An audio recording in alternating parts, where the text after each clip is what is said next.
welcome. Thank you. I'm really excited about this conversation, being with y'all. Y'all are two of my favorite people, and high on the list to have in the studio to talk about your personal and professional experiences with Cumberland Heights, but also about Stillwaters and anything else that might sort of come up. But we have Heath Chitwood, who is the executive director of the Stillwaters program, founding executive director, and has somehow managed to keep that role for 13 years. That's amazing, huh? Yeah, we can talk about that in our shared history. And we have Alexis Salyer. Correct. Who is, outreach what's your new, outreach coordinator. Still outreach coordinator, yep. Mm-hmm. But really a super employee in that you do a lot of things for Cumberland Heights and Stillwaters. Yeah. Yep. Well, welcome in. Glad y'all are here. Maybe that's the new job title, super employee. Super employee. I like it. We'll see if we can get that approved through HR. Don't tell them it came from me. So, Heath, let's start with you. Talk about your experience in Stillwaters. Where did all this start? Oh, wow. Well, 13 years ago, the former CEO, Jim Moore, asked me to come meet him for lunch. And he said, we got this property down in Lobelville. He said, this beautiful property, and we got to figure out something to do with it. And he said, I've had all these people tell me what they want to do with it. And I decided that I want to start a program down there that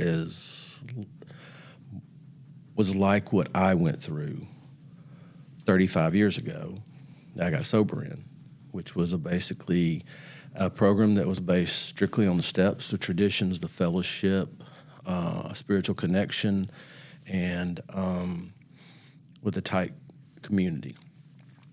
I originally said, nope, not going to the woods in my career.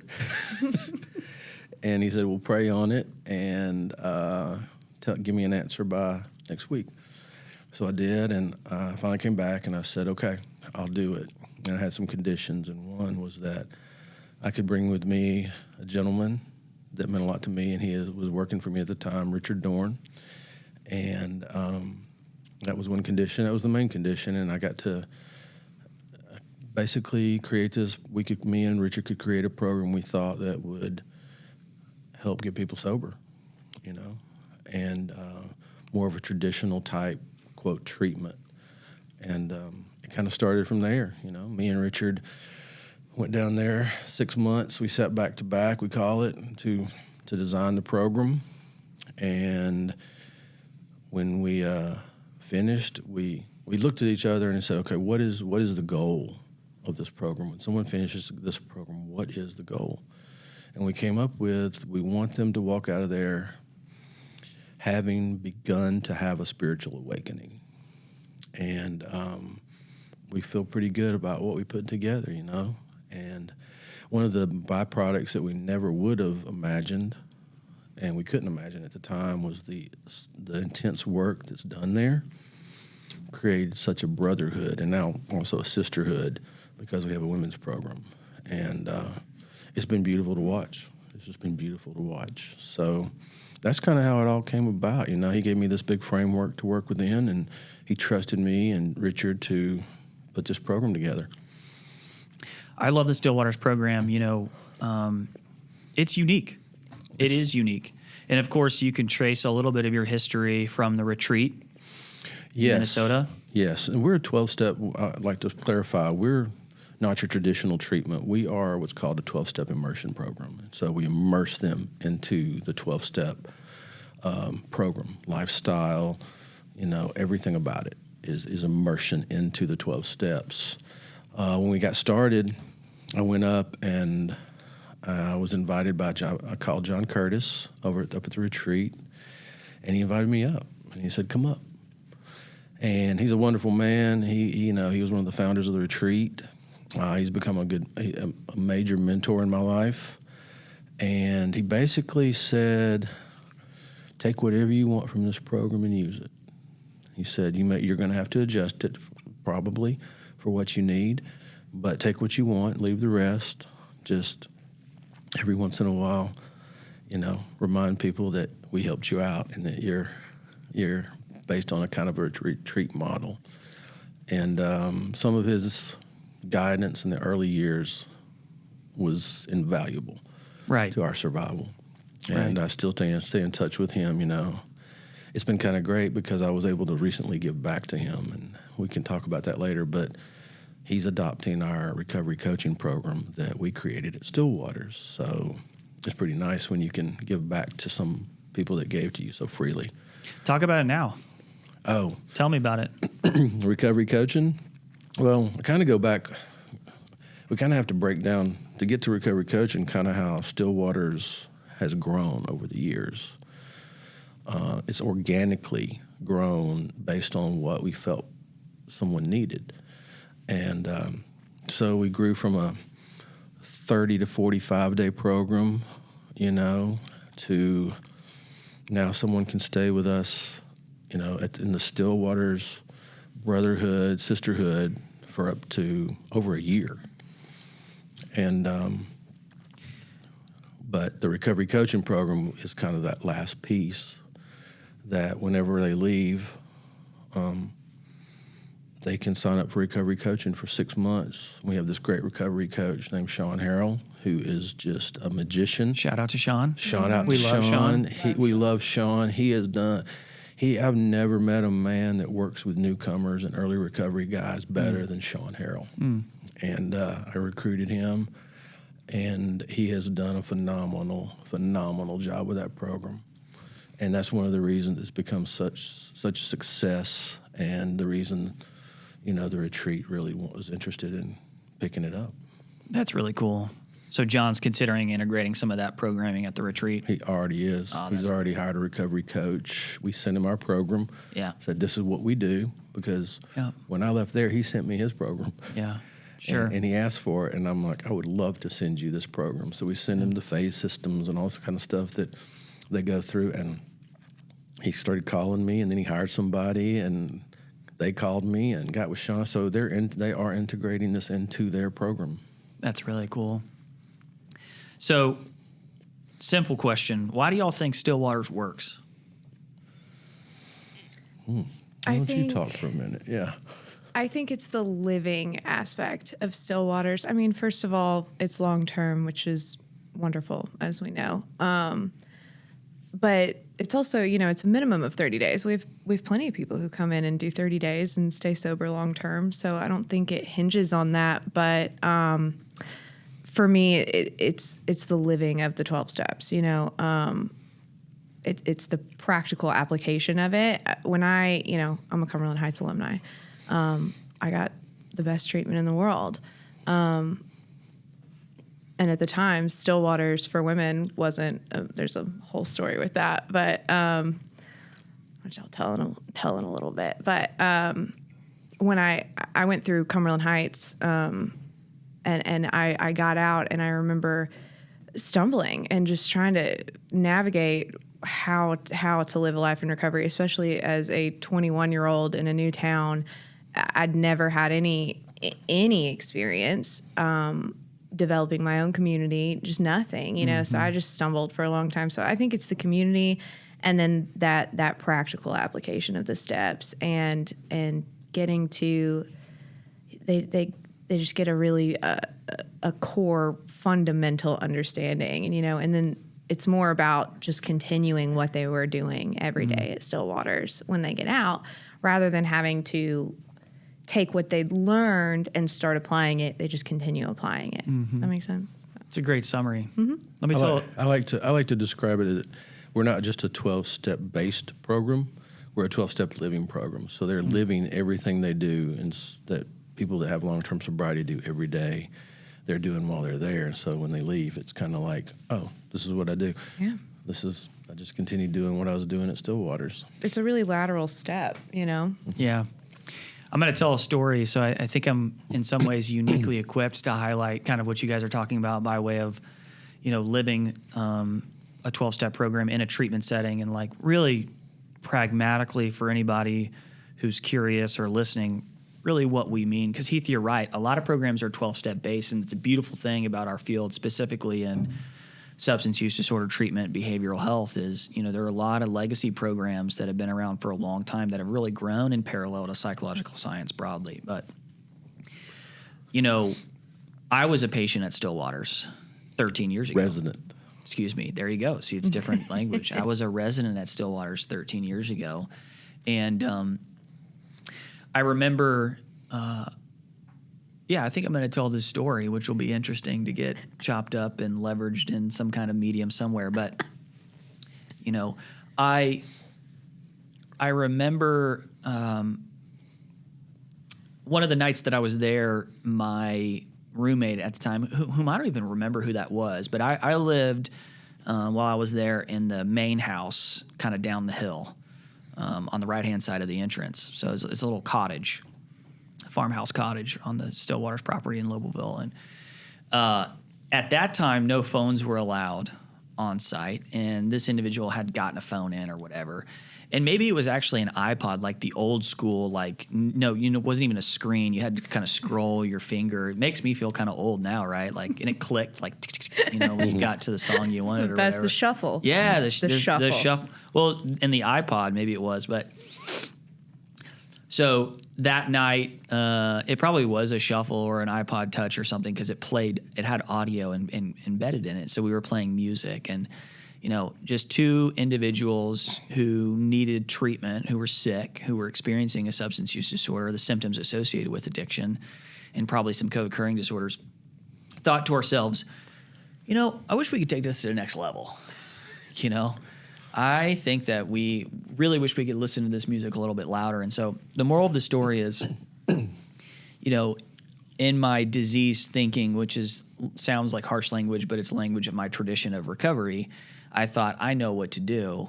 In Heath's office, there is one of those, at the time, probably Transcendent or brand new, but now they're gas station, $15 little foldable corded speakers. And I remember in Heath's office, there was one on a shelf, I think, or on a desk or somewhere. And so my very next thought was, well, I'll just borrow that so that I can fill this need. So to listen to music. It sounds very elementary, but it was a profound experience in that the next day I borrowed that from Heath's office. And maybe that night, I'm sure it was an incredible musical experience where we were able to jam out and listen to music or whatever. Well, the next day we're in group, and Heath marches upstairs in the crow's nest of this building. It's this beautiful group room that has windows on all sides. It's a circular room. We call it the crow's nest. And Heath comes in there and interrupts group and very politely. That's how I'll tell the story. You can tell it that way. It was pretty colorful, I will say. Sort of demanded that an individual that there was something missing from his office and somebody needs to own up to it.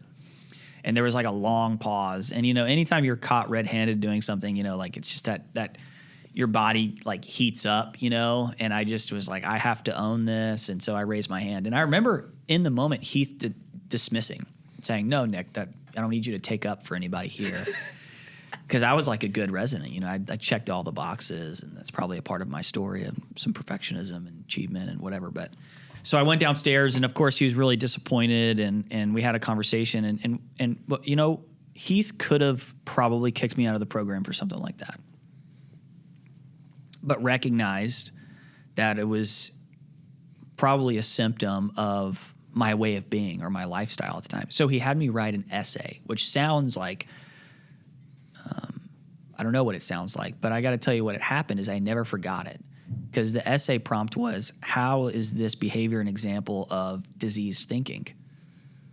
And I still have that essay. And what it taught me, and I had to share it with the group, and what it taught me was that I was feeling a need, and I didn't consider the people around me to fill that need. And it's exactly what happens in addiction, right? So in my mind, I was borrowing, but in reality, I stole, to fill this need. And it changed my life, and it changed my recovery.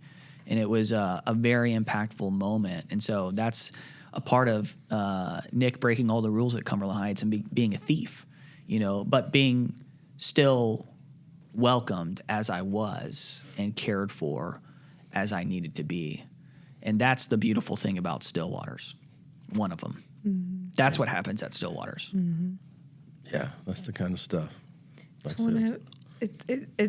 one of the things I love about Stillwaters is, they talk about the structure and all of these things. And when we talk about structure, we're talking about, we just, come to group and come on time and prepared. And for a while there, I was like, wow, this is okay. But then I remembered I had to learn a really hard lesson early in recovery. I was 22 and barely sober, and I remember I would make these friends, or I would have family in town, or whatever it was, and I would consistently arrive late. Like I would just arrive late because I'd always done it, and I didn't see an issue with it. It's a pretty common thing, I don't take offense to it much, but I lost a friend early in recovery because, and she just said, you just don't respect my time. It's you doing that is telling me that your time is more valuable than mine. And so when I came to start working at Stillwaters and I got familiar with the program and I did a whole immersive experience in it, all of this, and the on-time thing was big. They'll do something, if someone's late, you got to arrive early, 10 minutes early to group for, the next 2 days, whatever that looks like. And I loved that because if I could have learned something like that earlier, and if it was explained to me in that way of, this is the message that sends. You may mean it really nonchalantly, I'm just a late person, whatever. But it was a hard lesson that I had to, and there was a much bigger consequence than me showing up to group 10 minutes early for a couple days. I lost someone who was important to me. And so that's another thing. There's just a lot of things that are kind of like that livable aspect of Stillwaters. So. My favorite thing about recovery is that recovery doesn't care what you think about it, in my opinion. And Stillwaters taught me that. It cares about what you do. And that's not to say that you need to do it some certain way. That's not what I mean. But just an action-oriented lifestyle grounded in, vulnerability, authenticity, and accountability is very helpful as a scaffolding to grow, right? Mm-hmm. So for those that don't know, and I know you guys are well aware, but at Stillwaters, you guys use the flat book of Narcotics Anonymous to work through steps. And if you're not familiar with the flat book, check it out.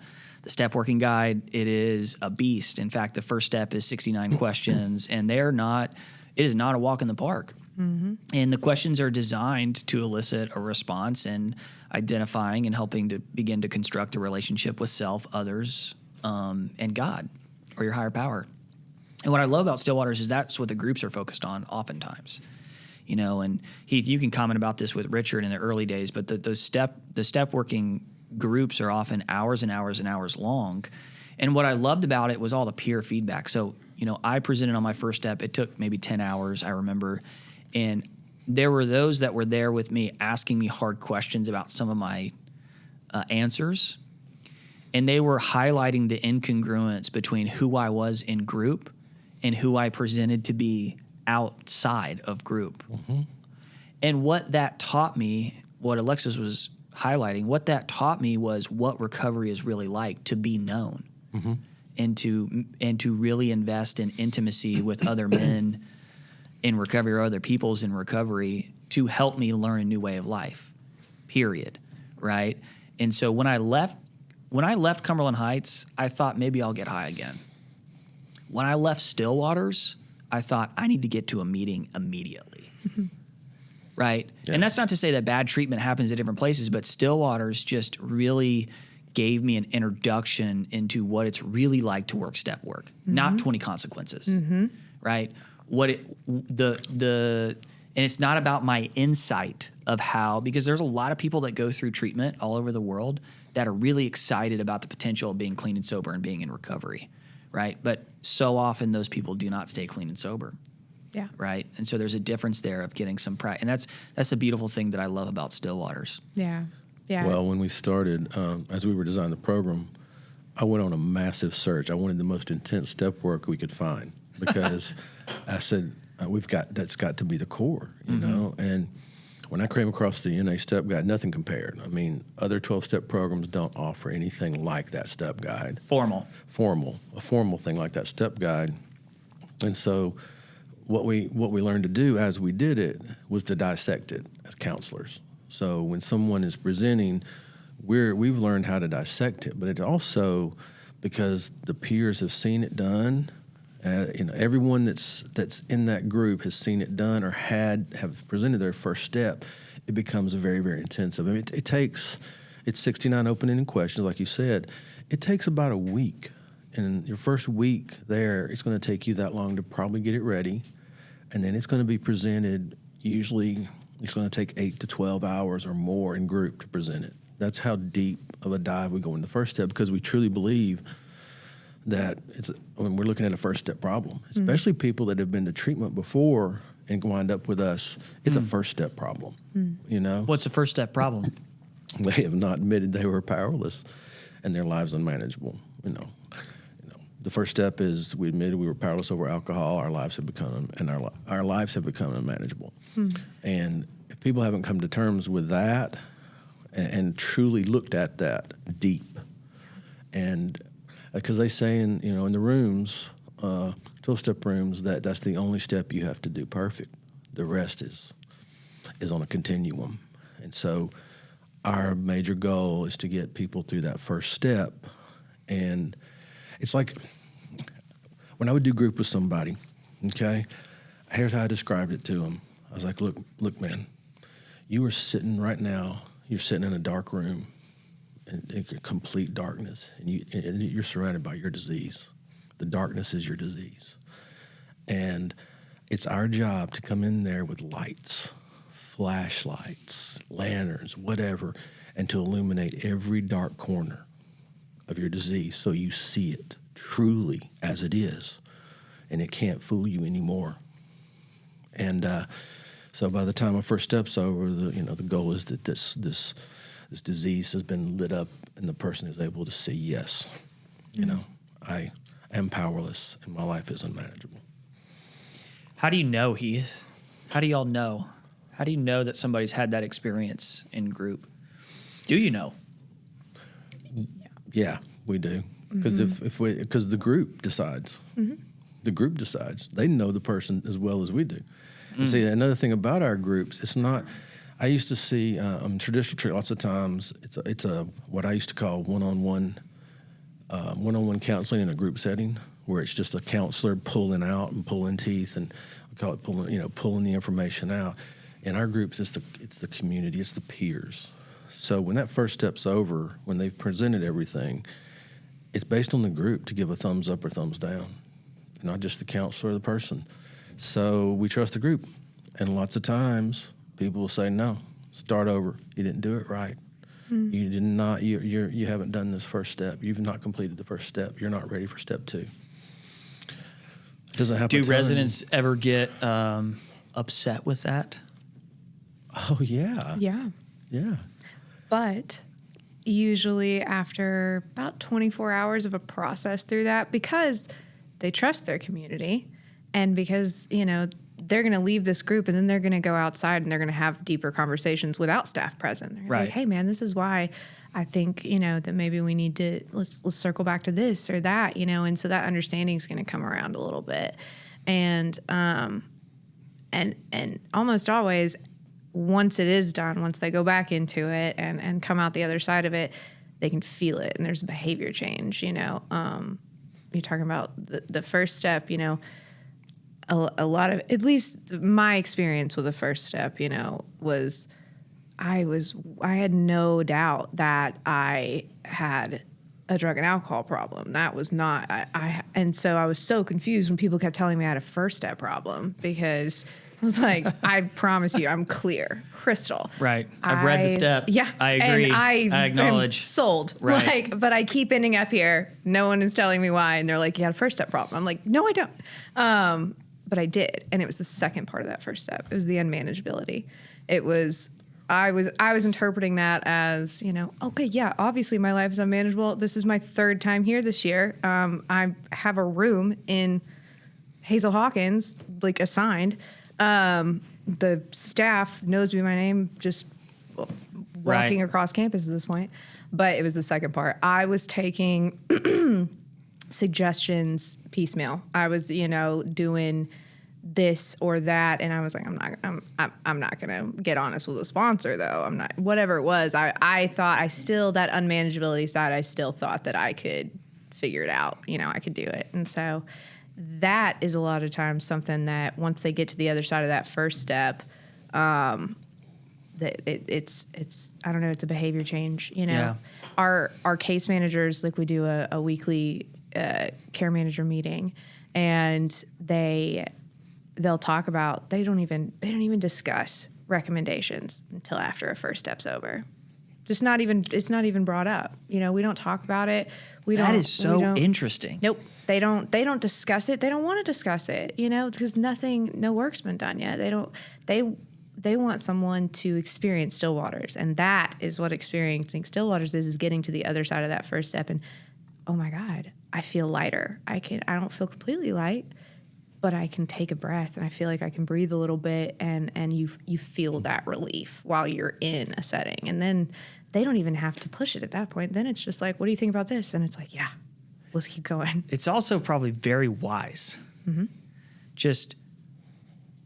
Okay, we know that an assessment's been completed, a part of the intake process. Somebody's been placed and agreed to come to Stillwater's men or women's facility. Terrific, great, fantastic. But you're right. Until we really get into and look at the state of somebody's life and the potential barriers within their system, themselves, their belief structures, whatever it might be, that should dictate kind of the dosage, if you will, of treatment.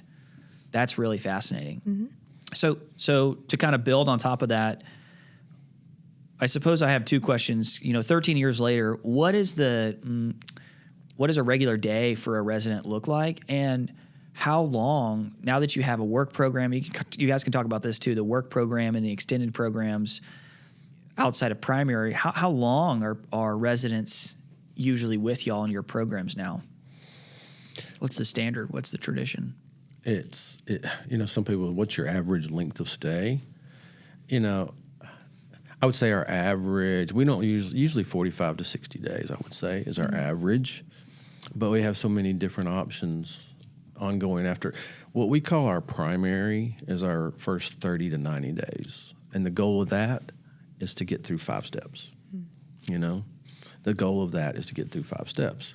So it takes at least 30 days to get through 3 because we go so deep, So lots of people, to get to 4 and 5, they'll stay another, and we always base this on primary based on how long they need. We don't just re-sign them up for another 30 if they haven't gotten to 5 yet. We're like, okay, let's see how long you need to be in primary.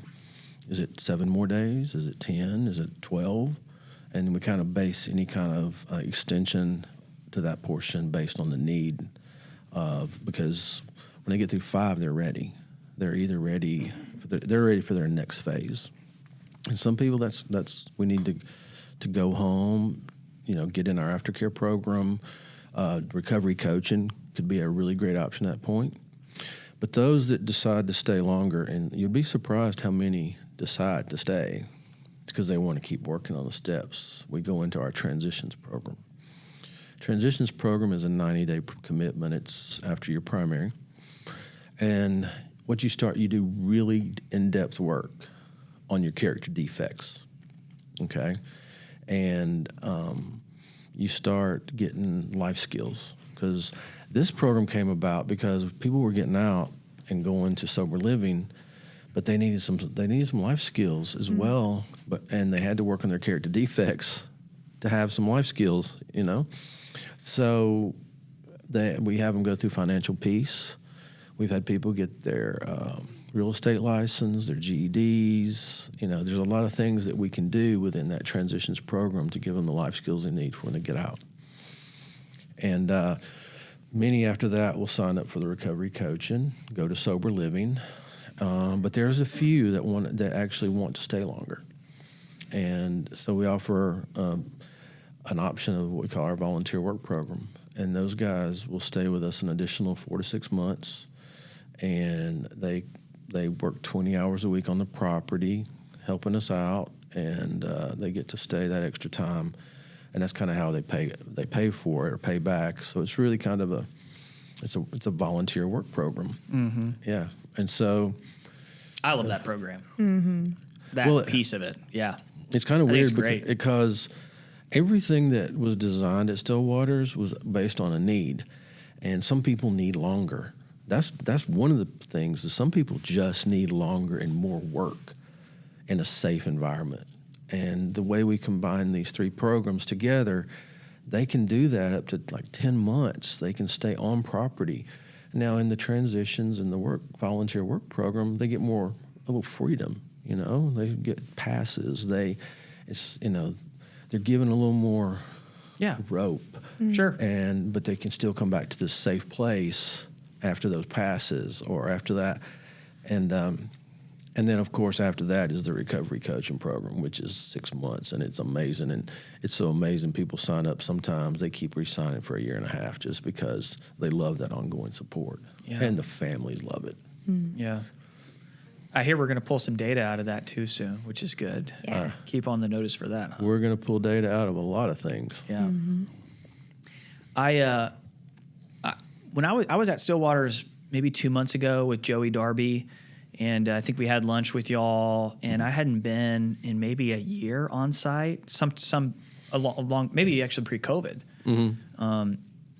And it was just a reminder because I saw the work guys working, and when you walk on site, everybody says hi to you. There's just a unique culture. I actually got emotional that day. Mm-hmm. Culture. I love that. Let's go back to that. Go ahead, though. There's a unique culture, of the guys that, when we go into the dining hall and we ate, everybody cleaned up immediately. Like it wasn't hey, I want to like a guy got a broom, somebody else was wiping down the counters, 2 other guys were washing dishes. It was just a part of the expectation, a part of the milieu, right? That you do that you kind of give back and by way of the process. And I remember experiencing that as a resident when you show up and, you're probably grumpy, which I can be grumpy on any given day, let's be honest. But, that climate of culture is just, hey, we expect you to be a part of the atmosphere of recovery, and come as you are. And so it's a beautiful thing probably for y'all to watch residents literally transform from being unsure, afraid, why am I here? Who the heck is Heath? Why is Alexis talking to me about case management or whatever, to really being a part of a change process that I would summarize it as a cheat code. Because so many people that are listening to this, and good friends of mine maybe that are in recovery themselves have experienced the change processes that y'all are describing organically outside of a meeting house or in a sponsor's living room. Mm-hmm. Those profound moments where the fabric of our character begins to shift, and it feels good most of the time. Until your higher power starts to invite for you to work on your relationships over and over and over again. Yeah. But Stillwaters is that manufactured environment where you get to experience that in a safe place all at once. And that's what I think I see the men and women that experience Stillwaters take into the community. Not only that, but those folks that go on to become professionals in the field. I can name a few right off the top of my head. It's an amazing thing to kind of be a part of. It's a couple of things you just mentioned. It made me think of stuff. Yeah. Some people are when they say visitors come at the first of the meal, they're so surprised. Because none of the residents will eat until the guests go first, and then they'll be, what can I get you? Can I get you something to drink? I mean, so they're all they're practicing service work while they're having their meal and trying to help other people get their drinks. Can we get you some dessert? What is that? Let me take your plate. And people are just overwhelmed, like, wow, what is going on? These, and it's all because we teach them, the service aspect of it. It's like that's part of our Psalms, we call it. And so that was, you're right. It's kind of ingrained at that point, and people. It is a wonderful experience. Yeah, they still do that to me. I've been there for 4 years, and As an employee? As an employee, yeah, not a guest, but if I'm on property, I go first, and they every time, and that's same at. I mean, obviously same at the women's, but With the women's. it's Talk about the women's program. Yeah. When did the women's program get started, and how's that journey been? 2015. Yep, late 2015. I remember that very well. I adore that program. Stillwater's Women is it's a big part of my story, even though I'm not an alumni. I'll tell it. It's a good story. Yeah, shake out. Tell it. Tell it. Let's tell it. So it's just I love it. In April of 2015, I was about to check into Cumberland for my third time that year. I was just on that repeat offender cycle, and I had a good friend who wouldn't mind me talking about this. He is now the director of YMP and Extended Care, Mr. Jeff Wilson. Shout out, Jeff. Shout out Jeff Wilson. Also, Stillwater's alum. No, staff. No, he's an He's an alumni emeritus. We call him like an emeritus because he came as on staff, and he believed in it so much that even as he went and did other things, he incorporated Stillwaters. He refers to Stillwaters. He talks. He's a champion. Yeah. He's a champion of Stillwaters. I stand corrected, Jeff. Yeah. Yes. Yeah. So he was a good friend of mine at the time because I had been in Nashville just bebopping in and out of the rooms for a while, and I knew him then. And I went to my home group business meeting right before I needed to go back to treatment. And I showed up to that business meeting, and as God would have it, no one else showed up except for Jeff Wilson. So we couldn't have a business meeting. So poor Jeff ended up having to sit outside this meeting house with me for 45 minutes while I just went on and on and on and just cried and about what was going on. And he just sat there. He just listened. And then at the very end of it, he said, okay, here's what you're going to do. He said, the Women's Stillwaters program is opening in about 30 days. You're going to go and you're going to check back into Cumberland Heights, and you're going to stay there. And you're not going to move. And you're going to go to Stillwaters. You'll be the first Stillwaters resident. That's what he worked at Stillwaters at the time. This was, again, 2015. He was still working out at the men's program. I was very familiar with Stillwaters because they were massive, and the men's program was massive in the recovery community. Several of the people I looked up to were alumni or staff. So anyway, I checked into Cumberland April 2015.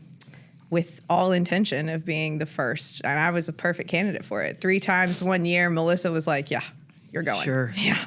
And then as luck would have it, there was construction delays and, insurance dependence, all of the things that come along with treatment.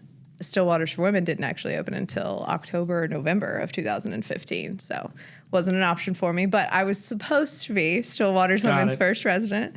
Honorary first resident. Honorary first resident. And then after I got sober then.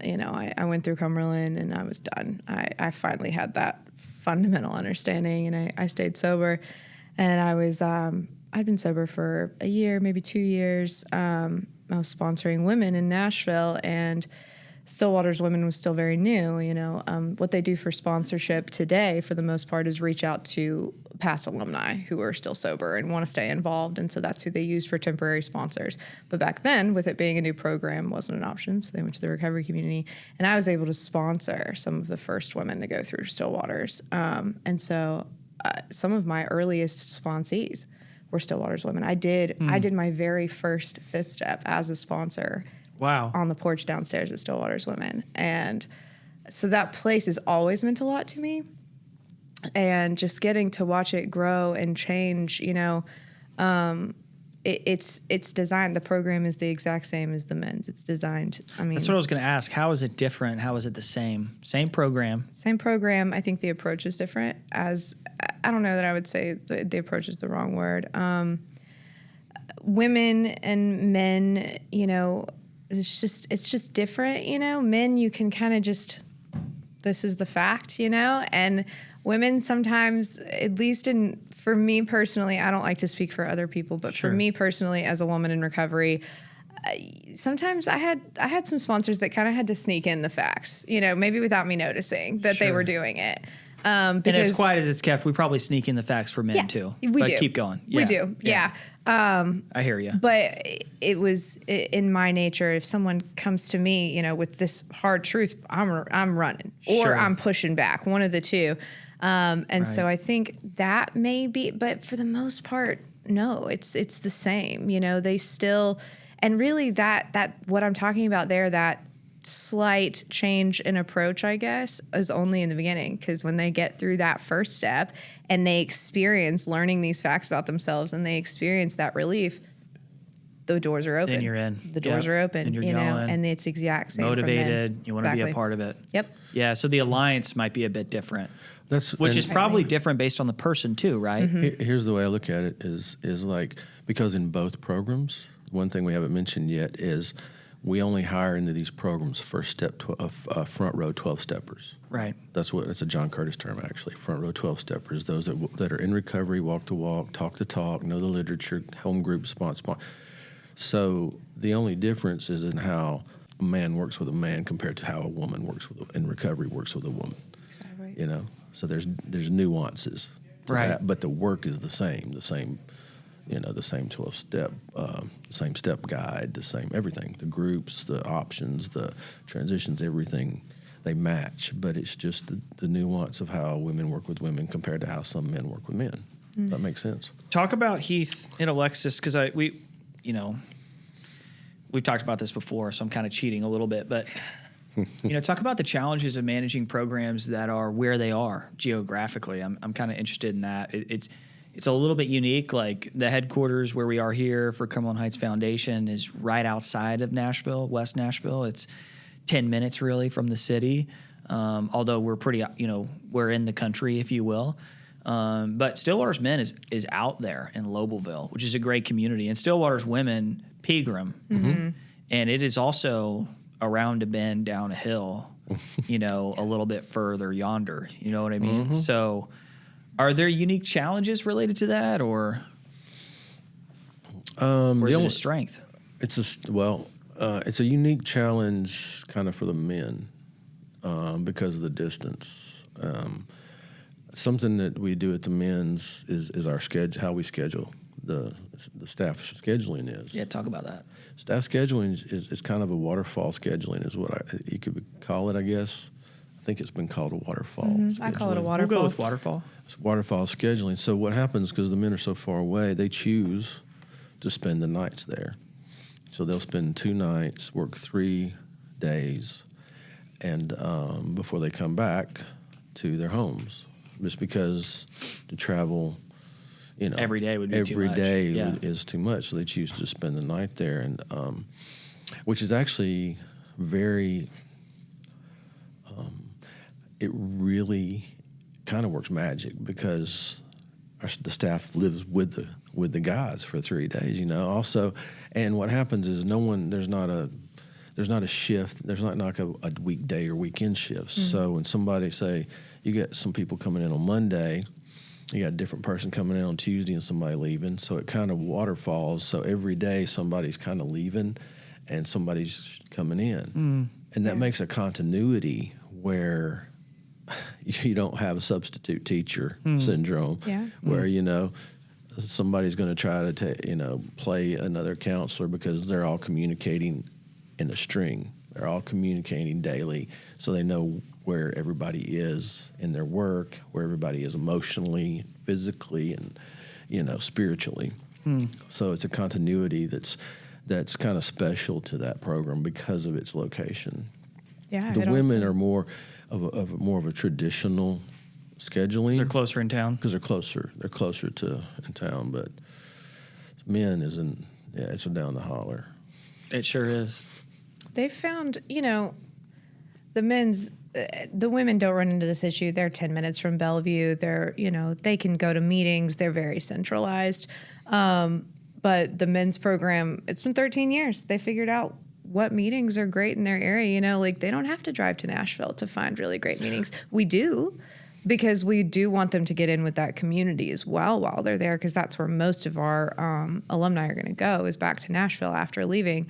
But if they're going to an outside meeting on a weeknight, they're not driving an hour and a half into Nashville and then back. They're gonna go to Hohenwald or Linden. Linden. Well, what happened? Linden. I forgot. What happened is when me and Richard were designing this program, we would live a week down in at Stillwater's as we were designing it, and so we'd get in the car and let's go find a meeting, and so every night we would go to these small town meetings, and so we kind of found. I mean, I remember some meetings Linden, you took us to, man, that were like in the middle of nowhere, but they're great. These great meetings, and they're just small towns, these small communities around Lobelville, So it's kind of made that special. We have our little. I mean, for years we would call Linden kind of our home group. They would meet down there. So to the right. To the right. Yes. Is that right? Yes. So you get out and go to the right. I knew it. I know that group. Yeah. Get out. Go No to the AC, which is, it's fine. Certain weather months. All right. I have a big question. Okay. Because I know this to be true, and I want to make sure you guys get the opportunity to kind of color in between the lines. But, you've worked at Stillwater's 4 or 6? 4, almost 4. 4 years. Heath, you've been at Cumberland Heights for a long time. This is my 29th year. 29th year. At Cumberland Heights. And you've been at Stillwater's for 13. So how has Stillwater's changed y'all? Changed you as people? Changed your recovery? Wow. You want to go first? Go ahead. I can go. A lot. Stillwater's changed my career first, I think. And then everything else kind of came to follow that. I got to immerse myself in this program, and I got to be an honorary alumni. Most people, they don't. I don't feel like I'm not. If I go to an alumni event, I'm so included, and everybody, and so I kind of got this whole community. They probably assume, like I did, that you are an alumni. Yeah. I got this whole community. I had a recovery community, and I still do. All of those people but now I have this whole other side as well that I get to see, and I've learned a lot about, like, I think the most prominent one is when I experienced a Stillwater step 6 and 7 for the first time, which is currency. I had to evaluate my own. I was like, I got to go back through. I got to do this work again, because I've never done anything like that. And I started actually incorporating, not all of it, because 6 and 7's intense and it's very community led. Currency is given by the community, so you can't really do it with just a sponsee. But the currency develops a physical representation of your character defects. And so that was something that I incorporated into my step work, and, a way for me to work on those character defects continuously. So that was a big thing for me, I think, that I got from Stillwater's. But yeah, I mean, it changed. Working at Stillwater's changed my life. I was working in a clinical setting here at Cumberland Heights, and I loved it. Still had no idea what I wanted to do career-wise, though. I was 24, something like that, 25.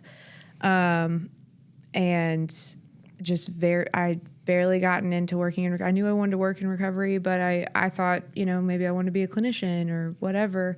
I just didn't know yet. And then Heath stepped in. I was a late applicant into this job, actually. It was funny story.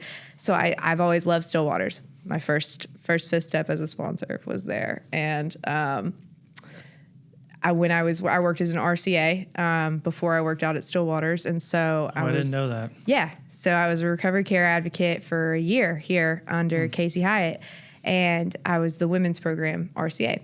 And so when the women's program would make a referral to Stillwater's, because I had women that were out at Stillwater's that were under my care as an RCA, I was going out there every Tuesday anyway. So I went to the women's program. I was like, hey, if you guys ever want someone just to take tours out there, I go out every Tuesday. They can just hop in the car with me and go. So I was taking tours as an RCA out to Stillwaters.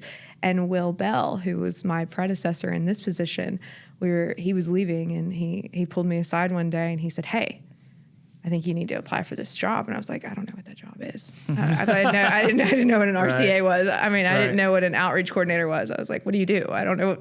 I've seen you, I know you, but I don't know what you do. He was like, "I give tours of Stillwaters," and I was like, "I'm already doing that." And so, yeah, I ran into Heath. I remember I walked upstairs in the dining hall out the front, and I spotted Heath across campus. I'd never even met Heath before, and I just yelled across campus. I was like, "Heath, I need to talk to you." And I just hoofed it across campus and said, "Hey, what's up with this job?" And he was like, "Apply," and I was very late to the game in applying for it, but I don't know how I got off on that tangent. So, what was your perspective of that? Well, I had been interviewing. And I do a lot of, when I interview and I hire, I pray a lot. I sit on it, and it has to have that right feeling, because I'm one of those people that I believe you don't just get the right person on the bus, you get the right person, you get them in the right seat on the bus. And so when I have to replace somebody, it takes me sometimes a while. And I had some good applicants, but it just wasn't, I wasn't that, I didn't have that, that's the one, that's the one, that's the one. Sure. And so she applied, and she walked in the office I was using out here at Cumberland Heights, and walked in, and in about 3 minutes probably, I knew this was the one I was going to hire. You didn't know that, though, did you? I did not. He made me sit in it for a week too. Oh, wow. A week. I prayed for a week about, but I had that was that gut feeling. I was like, I think she's the one. And then I have to look at, but then I have to process it. But I just kind of knew when she walked in, three, maybe 5 minutes. And then we talked, and I could tell the love she had for Stillwaters was real. So, yeah. All right, Heath. How has it changed you, brother?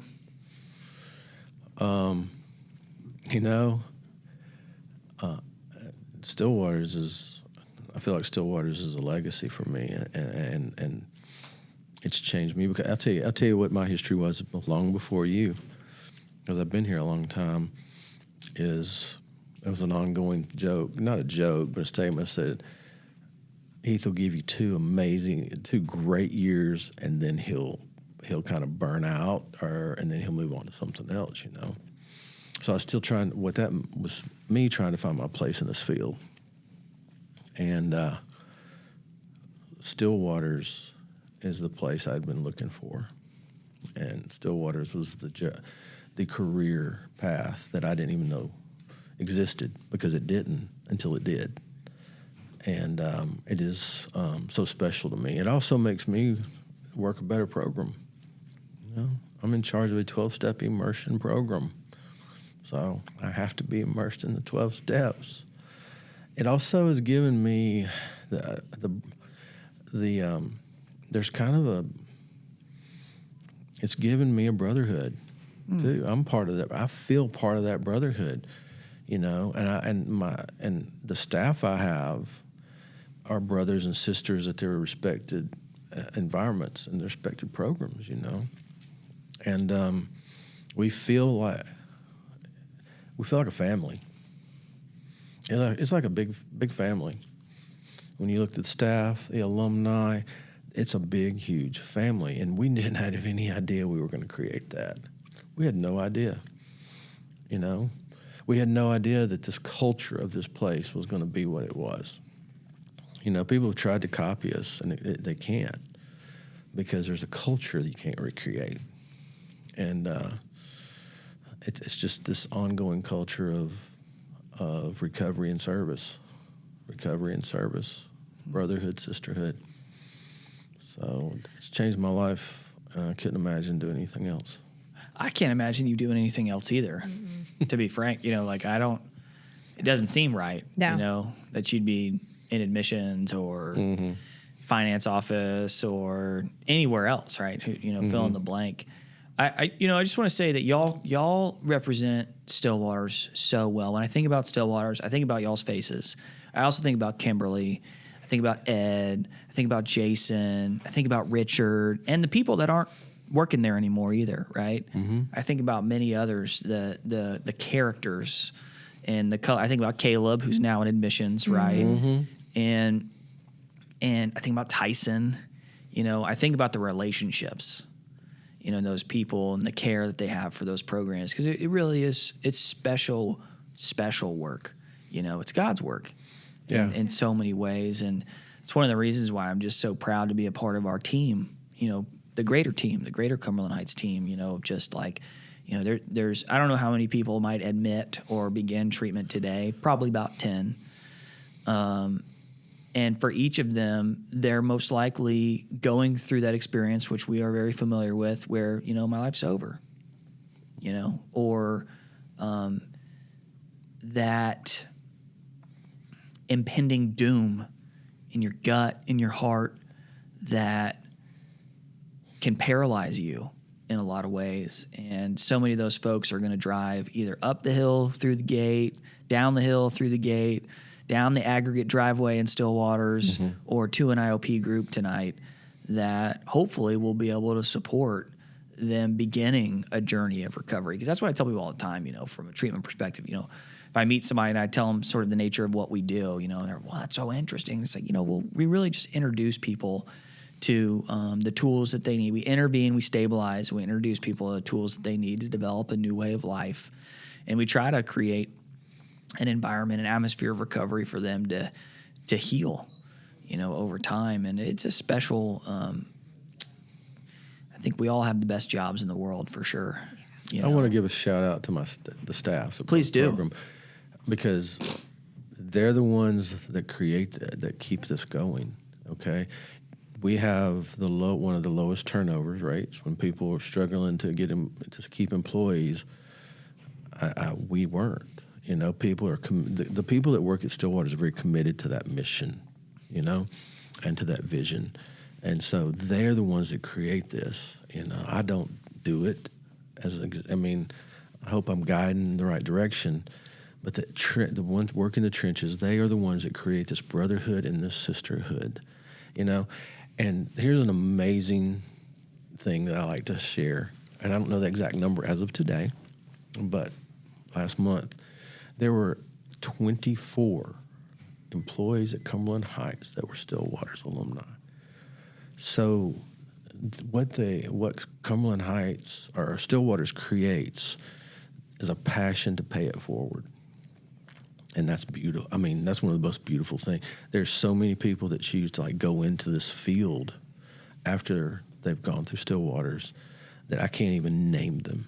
There's so many of them, Someone I know sitting in front of me, that applies. Not my plan, man. What your plan? It was somebody else's plan, I think, but the staff is amazing. The staff is what carries this torch every day. So what's going on today with Stillwaters? What's going on today? What's going on tomorrow? Right now, we started. What is today? 2 days ago. Yes. The month of May is our fundraising month for our scholarships. And it is a matching gift campaign. And we're trying to raise $62,500. And that'll be matched? And that will be matched dollar for dollar. So everyone that donates during this month is their money will be matched dollar for dollar. Where do those dollars go? Strictly and only to scholarships for Stillwaters, for resident scholarships. To pay for treatment. To pay for their time at Stillwaters. That's just strictly where it goes to.